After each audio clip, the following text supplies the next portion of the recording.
Hey my dear students, आप सभी का स्वागत है मेरे चैनल बी स्मार्टी में। आज के इस वीडियो में हम लोग पढ़ने जा रहे हैं द डियर डिपार्टेड। और इसको किसने लिखा है? स्टैनली हॉटन ने। और डेफिनेटली मेरे प्यारे बच्चों, ये जो स्टोरी है ना, स्टोरी नहीं, बेसिकली इसको हम प्ले कहेंगे। ये जो प्ले है वो आपके लिए काफ़ी इम्पॉर्टेंट है, क्योंकि आज के मॉडर्न सोसाइटी में ना, स्पेशली जो बच्चे होते हैं ना, वो अपने मम्मी पापा को इसलिए प्यार नहीं करते कि वो उनके मम्मी पापा हैं, बल्कि इसलिए प्यार करते हैं कि वो उन्हें बहुत कुछ देते हैं, उनके पास बहुत सारा पैसा है। तो कुछ इसी negative side of the society को यहाँ पे इस प्ले में शो किया गया है। और हमारे जो स्टैनली हॉटन जो है ना, हमारे राइटर, इनके पास एक ग्रेट एबिलिटी थी कि वो अपने डायलॉग्स को ना काफ़ी अच्छे तरीके से रखते थे, और हर एक प्ले में वो एक सोशल मैसेज देकर जाते थे। तो इस प्ले में भी उन्होंने काफ़ी अच्छे तरीके से इसको लिखा है। तो यहाँ पे बेसिकली ये जो पूरा प्ले है ना, वो रिवॉल्व होता है एक ओल्ड मैन के आसपास, है ना। वो ओल्ड मैन की दो बेटियाँ होती हैं, और किस तरीके से वो बेटियाँ खुश हो जाती हैं जब उसके पापा की डेथ हो जाती है, और वो चाहती हैं कि उनकी चीज़ों को वो बंटवारा कर ले। तो पूरी चीज़ें तो हम लोग धीरे धीरे पूरी स्टोरी में देखेंगे, लेकिन उससे पहले ये जो दो पिक्चर आप देख रहे हो ना, डेफिनेटली एक ऐसा पिक्चर है जहाँ पे ग्रैंड पेरेंट्स साथ हैं, तो इसको एक तरह से हम क्या कहेंगे, एक हैप्पी फैमिली कहेंगे, है ना। तो आप में से किनके किनके ग्रैंडफादर या ग्रैंड मदर आपके साथ रहती हैं, that means you are really blessed. जिनके ग्रैंडफादर उनके साथ होते हैं ना बेटा, वो बहुत ज़्यादा ब्लेस्ड होते हैं। लेकिन ये देखो, ये एक ऑर्फनेज है। किसका ऑर्फनेज है? एक ओल्ड लोगों का ऑर्फनेज है, जहाँ पे उनके बच्चों ने उनको धक्के मार के घर से निकाल दिया कि आप बूढ़े हो गए हो, अब आपकी ज़रूरत हमें नहीं है, तो आप अनाथ आश्रम चले जाओ। अनाथ आश्रम मतलब जो भी ऑर्फनेज है वहाँ चले जाओ। तो क्या ही उनके मन में बीतती होगी। तो एक इंसान जब बूढ़ा हो जाता है ना, तो उसके मन में कैसे कैसे ख्याल चलते हैं या फिर क्या होता है, वो ना इस पोम में बताया गया है। अगर आप अपने बुक को ओपन करोगे ना, मैं क्योंकि आपके चैप्टर से गो थ्रू हो रहा था, तो वहाँ पे मैंने देखा ये एक बहुत अच्छा पोम दिया हुआ है। तो अपने वीडियो को 2 मिनट के लिए पॉज करो और इस पोम को पढ़ो। बेसिकली जो ओल्ड मैन्स होते हैं ना, वो ये सोचते हैं कि मुझसे ना कोई बात ही नहीं करना चाहता, कम से कम कोई मुझे आके हाय भी नहीं बोलना चाहता। इस बात के लिए उनको बहुत दुख होता है। तो यहाँ पे ये लिखा हुआ है, आप इसको ज़रूर पढ़ लेना। तो बच्चों, स्टोरी स्टार्ट करने से पहले मैं आप लोगों को इनके फैमिली मेम्बर से मिलाता हूँ, क्योंकि कैरेक्टर्स को जानना बहुत ही ज़्यादा इंपॉर्टेंट है। तो सबसे पहले जो हमारा टॉप कैरेक्टर है वो है मिस्टर एबल मैरीवेदर, जिनको पूरे प्ले में ग्रैंडफादर के नाम से आपको जाना जाएगा।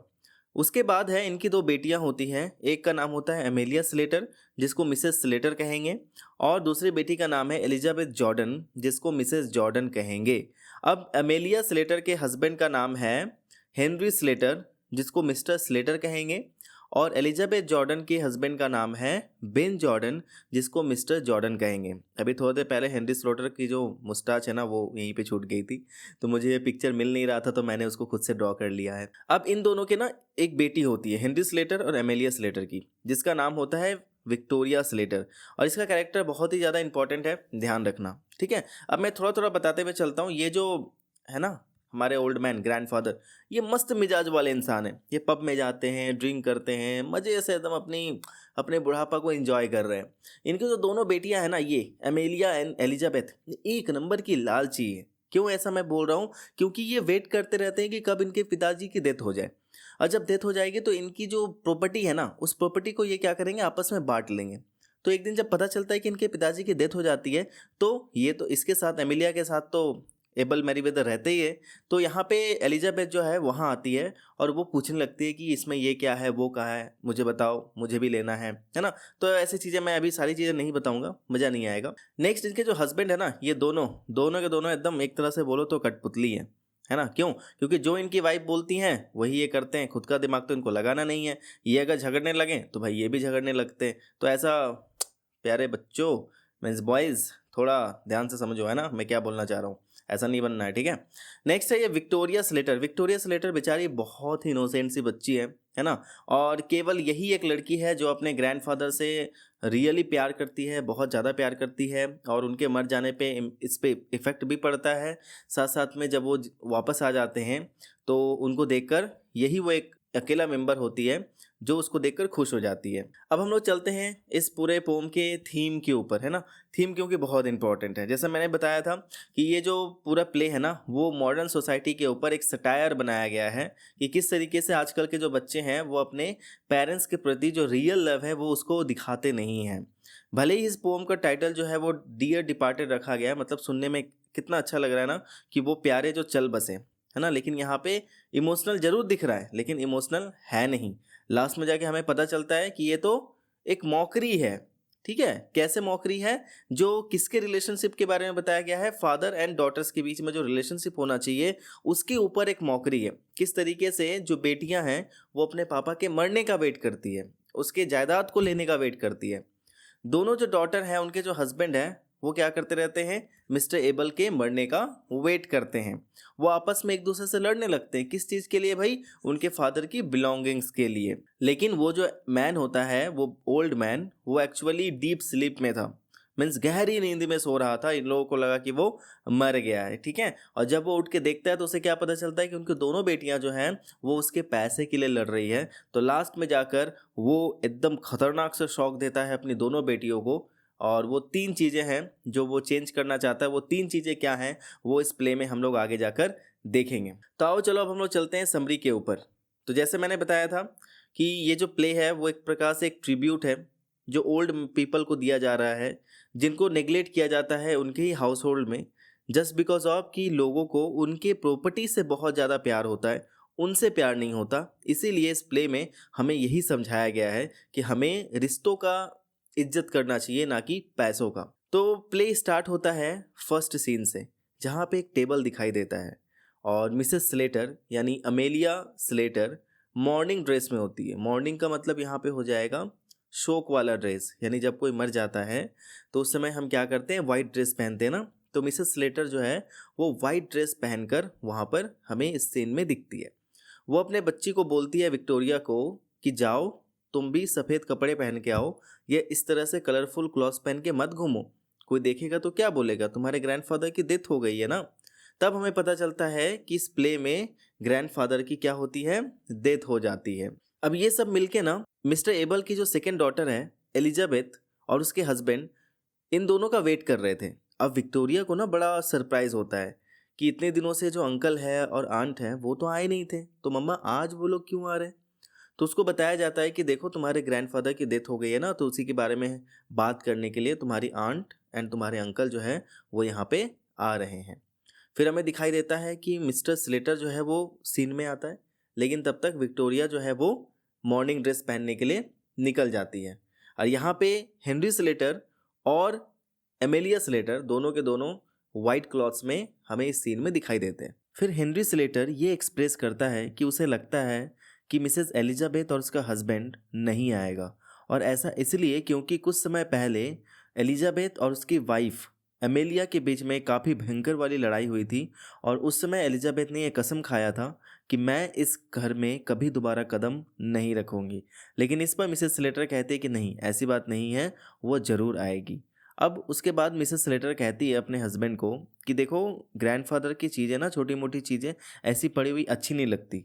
तो उनका जो स्लीपर है ना वो वहाँ पे पड़ा हुआ है, तुम एक काम करो, तुम उस नए वाले स्लीपर को पहन लो। हेनरी स्लेटर ये बोलता है कि वो स्लीपर मैं कैसे पहन सकता हूँ, वो तो छोटे हैं, वो तो मुझे बनेंगे भी नहीं। तो अमेलिया कहती है कि सुनो, तुम उसको पहन लो बस, क्योंकि जब तुम उसको रेगुलर पहनोगे ना तो क्या होगा कि वो स्लीपर धीरे धीरे फैलेगा और तुम्हारे पैरों में वो फिट बैठ जाएगा। अब हेनरी करता भी क्या, वाइफ की बात तो वो हमेशा मानता ही था, तो उसने वो दादाजी के नए वाले स्लीपर पहन लिए। उसके बाद मिसेस स्लेटर के मन में एक और ख्याल आता है और वो हेनरी से कहती है कि हेनरी, मैं ना कई दिनों से ग्रैंडफादर के रूम में रखे उस ब्यूरो के बारे में सोच रही थी।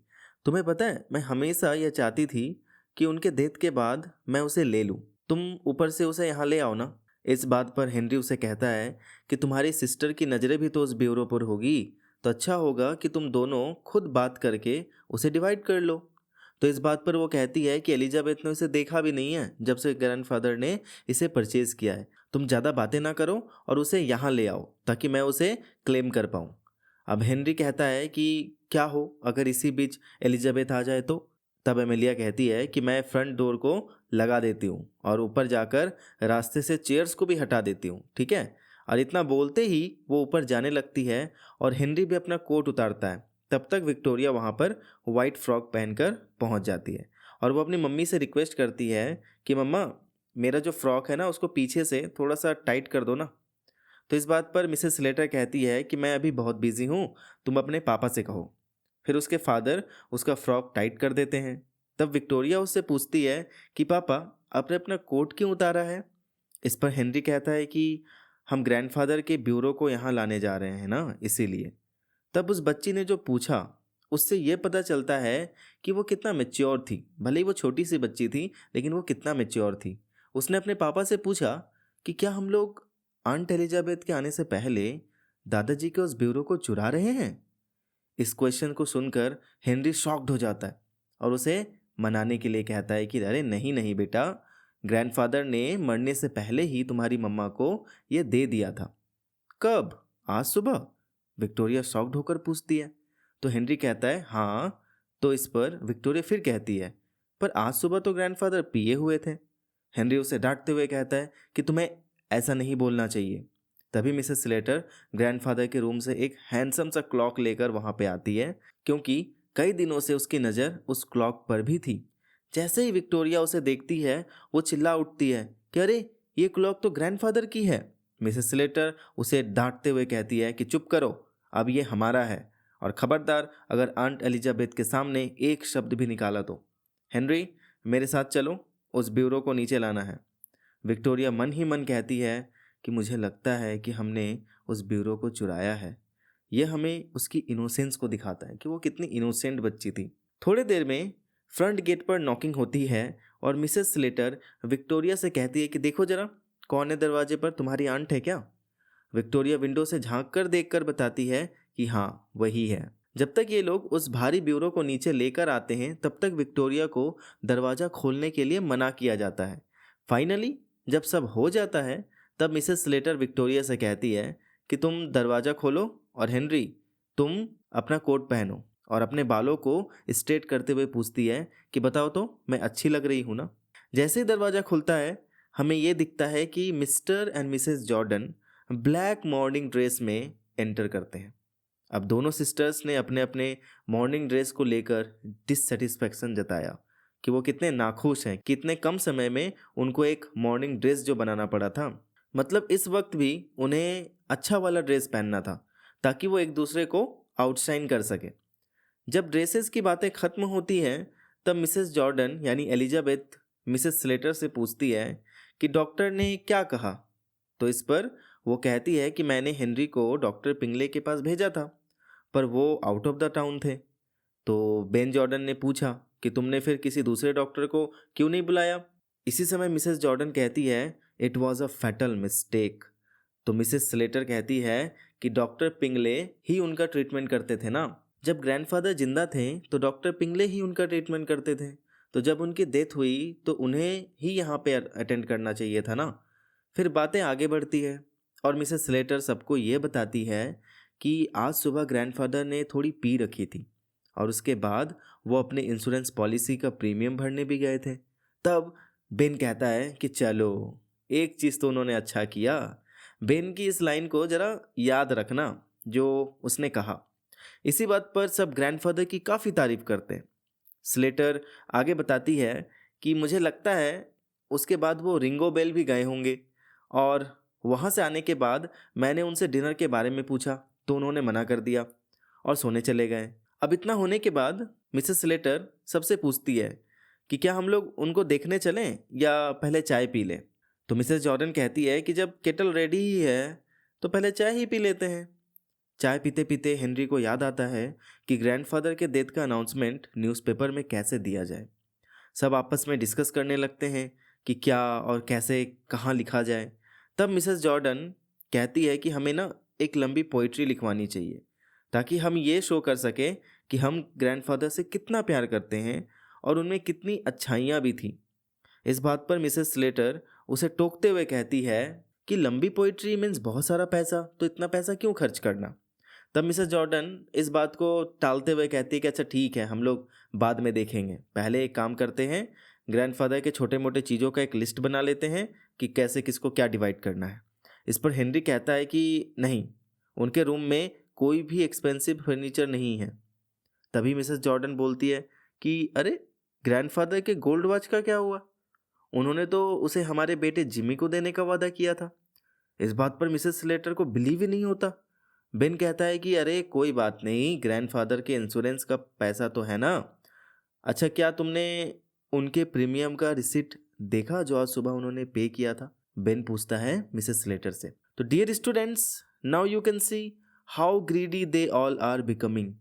घर पर एंटर करके सबसे पहले उन्हें अपने पापा से मिलना चाहिए था, उनकी डेड बॉडी के पास जाना चाहिए था, लेकिन नहीं, ये लोग तो फ्यूनरल से पहले ही पैसों की बात करने लगे और चीज़ों को कैसे डिवाइड करें इसके बारे में सोचने लगे। प्रीमियम का नाम सुनकर विक्टोरिया सोफा से उठ जाती है और सबको बताती है कि ग्रैंडफादर उस दिन सुबह में इंश्योरेंस का प्रीमियम भरने तो गए ही नहीं थे, बल्कि वो तो रिंगो बेल चले गए थे।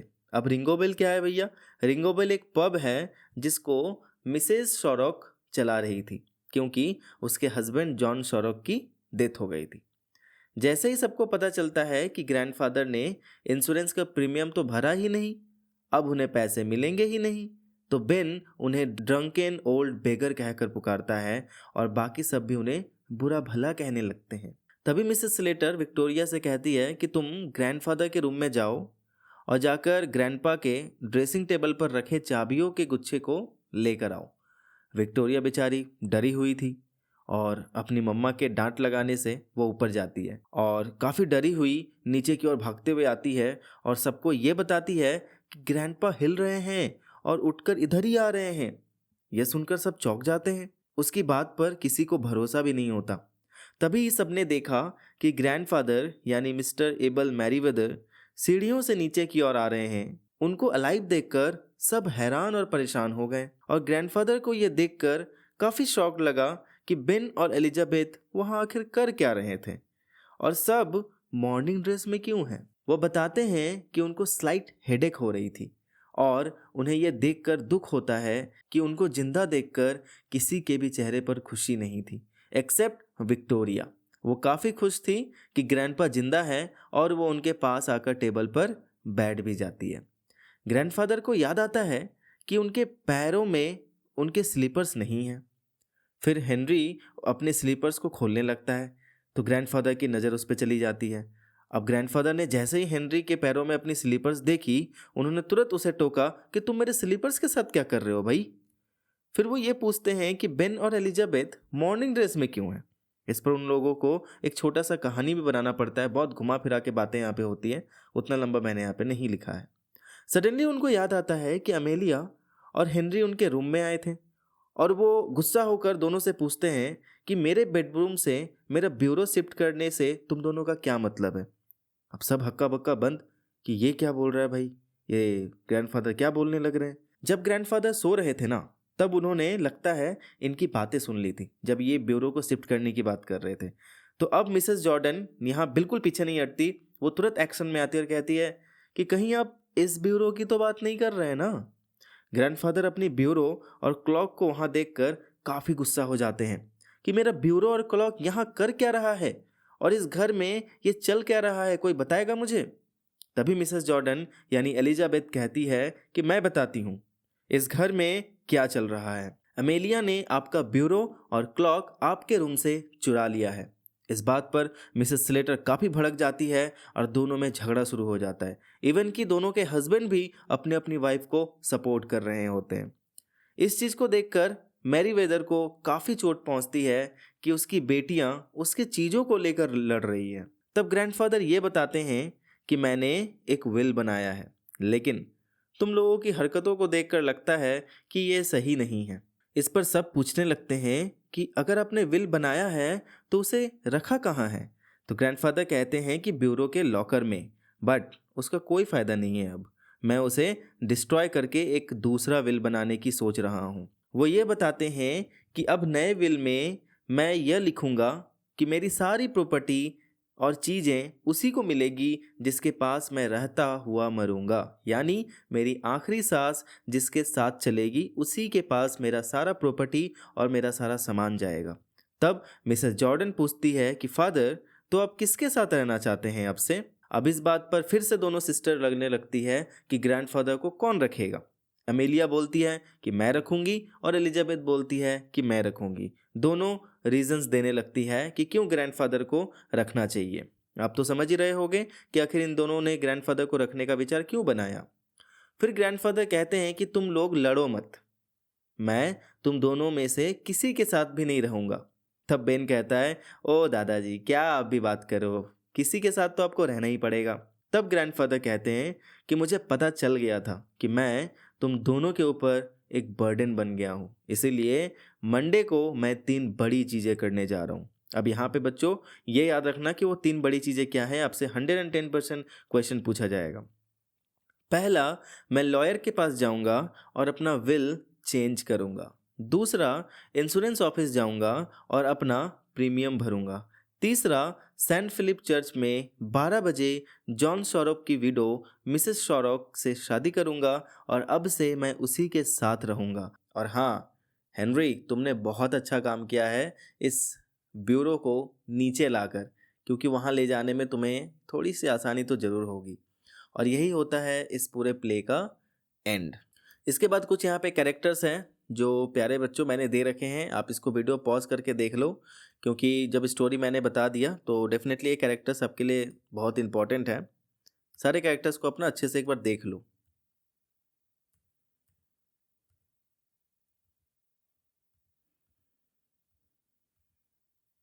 नेक्स्ट हम लोग चलते हैं टेक्सचुअल एक्सरसाइज पे, और ये ना बहुत इंपॉर्टेंट है आपके लिए। सबसे पहला क्वेश्चन आपसे पूछा है कि how does Mrs Slater plan to outside the Jordan. किस तरीके से मिसेस स्लेटर ये चाहती थी कि जॉर्डन के आने से पहले हम उनको आउटसाइड कर दें, मतलब उसके सामने हम उससे बड़े दिखें। What does it reveal about her character. So Mrs Slater बिल्कुल भी खुश नहीं थी उसके मॉर्निंग ड्रेस से और उसके फैमिली जो भी पहनी हुई है। In fact she had ordered new dresses for everybody. However, she thought that her sister wouldn't have thought of morning dresses and so she would outshine them there. तो उसको क्या लगा कि उसकी जो सिस्टर आ रही है वहाँ पे, उसने ऐसा सोचा भी नहीं था कि वो मॉर्निंग ड्रेस पहन के आएगी, तो इस मामले में वो उसको आउटशाइन कर देगी। ये उसके कैरेक्टर के बारे में क्या बताता है कि Mrs Slater was a very superficial person. She was not concerned about the death in her family but was more bothered about her appearance and how to be better than her sister. समझ रहे हो ये बात। Second question, why does Mrs. Slater decide to shift the bureau from grandfather's room before the arrival of Jordans? How does Henry react to the suggestion? तो आखिर क्यों Mrs Slater grandfather के bureau को वहाँ से, उनके रूम से अपने रूम में शिफ्ट करना चाहती थी जॉर्डन्स के आने से पहले, और इस बात पे हेनरी ने कैसे रिएक्ट किया। So Mrs Slater always liked grandfather's bureau, हमेशा उसको पसंद था। After his death she decided to shift it to sitting room before her sister arrived so she can claim it, क्योंकि वो उसको वहाँ से ना नीचे लाकर रखना चाहती थी ताकि अगर वहाँ पे रहेगा तो वो इजीली उसको क्लेम कर सकती है, लेकिन ग्रैंडफादर के रूम में रहेगा तो वो उसको क्लेम नहीं कर सकती थी। अब इस बात पे हेनरी का क्या रिएक्शन था। Henry was shocked at the suggestion because he felt that the sisters should amicably divide grandfathers thing. तो हेनरी को ऐसा लगा कि ये गलत बात है, जब वो आ जाए तो ये एक साथ मिलकर प्यार से फ्रेंडली क्या करना चाहिए, ग्रैंडफादर की चीज़ों को डिवाइड करना चाहिए। He also felt that it was too heavy and moreover he was worried about the arrival of the Jordans while they were shifting it. ऐसे वो ब्यूरो बहुत ज़्यादा भारी था, वो उसको नीचे ला भी कैसे पाता, और साथ साथ में वो इस बात से भी चिंतित था कि अगर इसी बीच जॉर्डन वहाँ पे आ गए, जब वो उस ब्यूरो को शिफ्ट कर रहे होंगे तो क्या होगा। Third question, what is the reason for the Jordans taking a long time to get to the house of Slater? आखिर जॉर्डन्स को इतना टाइम क्यों लग गया स्लेटर्स के घर आने में? And what does it show about the two sisters' attitude towards each other? तो Mrs Jordan took a lot of time to reach the home of Slaters because she wanted to get a complete new morning dress before coming. देख रहे हो कि वो वहाँ पे आए लेकिन उससे पहले एकदम न्यू अच्छा सा ड्रेस लेकर आए। Both the sisters are not grief stricken at the death of their father, but are trying to outshine each other in wearing their best mourning dresses. यानी इनको अपने पापा की डेथ की बिल्कुल नहीं पड़ी है, बस ये दोनों ये सोच रहे हैं कि कैसे हम एक दूसरे को आउटशाइन करें, एक दूसरे से आउटशाइन करें. For the sisters, grief is to be depicted through mourning dress and not through the feelings in one's heart. आजकल क्या होता है ना कि हमें अगर किसी को विश करना होता है तो हम इतने लाइफ में बिजी हो चुके हैं कि जिन दोस्तों के साथ हम बैठते थे आजकल सिर्फ उनको एक व्हाट्सएप टेक्स्ट डाल देते हैं हैप्पी बर्थडे भाई और इमोजी डाल देते हैं, हो गया. उसका स्टेटस लगा देते हैं, हो गया. फैमिली में किसी को कुछ बोलना हो, विश करना हो, एक स्टेटस डाल दिए, हो गया. मैसेज कर दिए, हो गया. मीन्स हमारे पास हमें लगता है कि हमने अगर मैसेज कर दिया, हमने इमोजी दे दिया, हमने रिएक्ट कर दिया तो भाई हमने रियल इमोशन शो कर दिया. लेकिन ऐसा नहीं होता. हमें उनको कॉल करना पड़ता है, उनसे बातें करनी पड़ती है. रियल इमोशन जो है ना वो रियल में दिखना चाहिए, बाहर की चीज़ों से नहीं दिखानी है, हमें अंदर से दिखानी है. What does Mrs. Jordan describe as fatal mistake? आखिर वो fatal mistake क्या था? And what is the irony in the comments she makes on Mrs. Slater's defense? देखो, Mrs. Slater sends for Dr. Pingley as soon as she realizes that grandfather is dead. तो जैसे ही Mrs Slater को पता चलता है कि grandfather की death हो गई है, वो डॉक्टर पिंगले को कॉल करती है. However, Dr. Pingley could not come as he was out of the town, and it was this that Mrs. Jordan describes as a fatal mistake. According to Mrs. Jordan, grandfather could have been revived. यहाँ पे हो जाएगा if Mrs. Slater had sent for another doctor. यानी यहाँ पे Jordan के हिसाब से, मिसेस जॉर्डन के हिसाब से ग्रैंडफादर को बचाया जा सकता था, उनको रिवाइव किया जा सकता था अगर मिसेस स्लेटर दूसरे डॉक्टर को वहाँ पे बुलाती. It is this blunder on Mrs Slater's part that Mrs Jordan describe as fatal. Next, Ben appreciates grandfather saying it's a good thing he did. है ना, बेन अप्रिशिएट करता है ग्रैंडफादर को कि अरे ये बड़ा अच्छा काम किया उन्होंने. Later he calls him a drunken old beggar. पहले तो बोलता है कि अरे ये तो बहुत अच्छा काम किया उन्होंने, दूसरे बार वो बोलता है कि ड्रंकन ओल्ड बेगर. तो आखिर why does the change in opinion about grandfather? तो उसका ओपिनियन ग्रैंडफादर के रिगार्डिंग चेंज कब और क्यों होता है? So Ben appreciated grandfather when he came to know that he had gone out to pay his insurance premium. जब उसे पता चलता है कि ग्रैंडफादर ने अपना इंश्योरेंस प्रीमियम तो भर दिया है तो अब उसका तो बेनिफिट मिलेगा इनको. However, when he got to know that he had not paid the premium, instead gone to a public house, he calls him a drunken old beggar.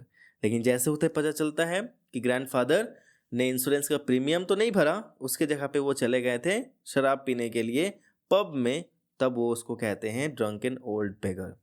Ben changed his opinion about grandfather when he realized that he hadn't paid the premium, because now after his death they could not claim the insurance money.